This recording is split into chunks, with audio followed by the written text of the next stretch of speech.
Think about the massive amount of electricity flowing from your home into your car for 8 hours straight.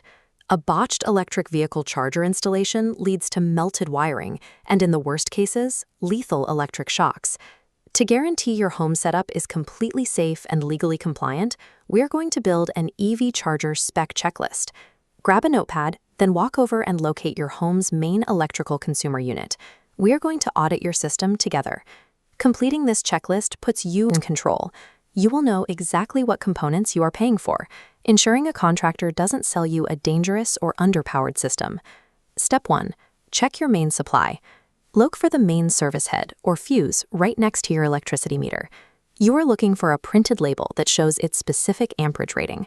Ideally, you want to see a rating of 100 amps. That gives you plenty of overhead to safely run a standard 7.4 kilowatt EV charger at the exact same time as your heavy household appliances. Older properties often have only a 60 amp fuse, or they might share a looped supply with a neighboring house. If you fall into either of those categories, you are legally required to get permission from your local network operator before anyone installs a charger. Skipping this check risks pulling too much power. A heavy draw over hours can overheat the service head and knock out power to your property. Step 2. Size the cable correctly. For a standard 32 amp charging unit, write down that you need a minimum of 6 mm squared single-core copper cable. Thinner 4 mm wires or aluminum cables act like narrow hoses. Restricted flow generates severe heat. This chart compares the annual energy waste of thin wire against the upfront cost of thicker 6 mm options. Over 8 hours, resistance actively wastes your electricity as heat. While upgrading to a 10 mm squared cable costs slightly more on the initial quote, the math shows it pays for itself in just over a year by eliminating that energy waste. Demanding the correct cable size secures your home against overheating and acts as a long-term financial investment that lowers your monthly electric bills. Step 3. Select your RCD.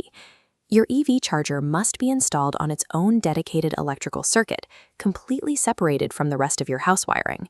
The power electronics inside your electric vehicle convert AC grid power into DC battery power. During this process, they can generate a specific type of fault current called smooth DC leakage. If that DC leakage travels back into your home system, it blinds older, traditional Type AC circuit breakers. A blinded breaker will fail to trip and cut the power if someone touches a live wire and gets an electric shock. Add a Type B RCD to your checklist. These units are specifically engineered to detect both standard AC faults and smooth DC leakage safely. You can safely step down to a Type A RCD, but only if the specific EV charger brand you buy explicitly includes verified DC leakage protection built directly into the unit itself. Specifying the proper RCD type is the single most critical safeguard standing between a routine vehicle fault and a fatal electrical incident. Step 4. Bulletproof the earthing. For outdoor electric vehicle chargers operating on standard street power supplies, there is a specific hazard known as a pen fault. If the combined neutral and earth wire running down your street breaks or disconnects, your system loses its earth reference. Without a safe path away, the exposed metal chassis of your plugged-in car can become live with a dangerous voltage. Because of this risk, your home's standard earth connection is legally insufficient for an outdoor charger. You must choose an additional protection layer for your checklist. The traditional solution requires your electrician to physically drive a copper earth rod deep into the ground outside your home, providing a direct, independent escape path for the fault current. The modern alternative is to select a smart charger with built-in pen fault detection technology, eliminating the need to dig up your driveway. Whether you utilize a physical copper rod or built-in detection technology, establishing proper independent earthing guarantees the car remains safe to touch even if the neighborhood grid fails. Step 5. Add a surge protection device, or SPD, as the final hardware item on your checklist. The location of this device is critical. It must be installed right next to your main consumer unit, ideally within 30 centimeters of the main incoming power tails. Contractors will often make the mistake of placing the SPD out by the charger itself, or they will skip installing one entirely to save a little money on their quote. An electric vehicle is essentially a giant computer on wheels.